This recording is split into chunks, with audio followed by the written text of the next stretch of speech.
Assalamualaikum. Mercedes-Benz harga murah.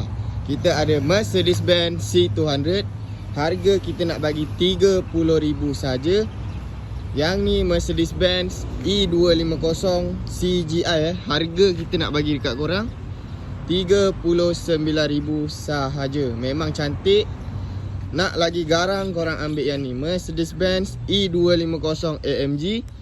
Yang ni ada sunroof 1.8, nombor plate kita bagi sekali. Harga 49,900 sahaja. Nak coupe boleh ambil yang ni.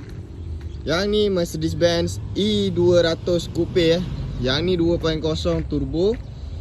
Harga 79,000. Yang ni Mercedes-Benz E300 Bluetech hybrid. Yang ni engine diesel turbo So harga kita nak bagi dekat korang 33,000 sahaja. So semua ni korang boleh ambil. Kereta memang cantik. Nak lagi murah, nak konti, korang ambil Audi. Yang ni Audi A4 2.0 turbo charger. Harga kita nak bagi dekat korang 20,000 sahaja.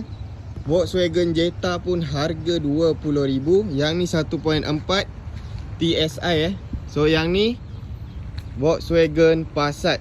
Yang ni 1.8 TSI.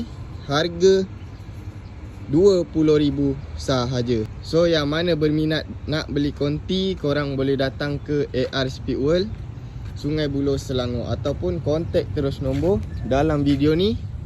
Itu saja. Assalamualaikum.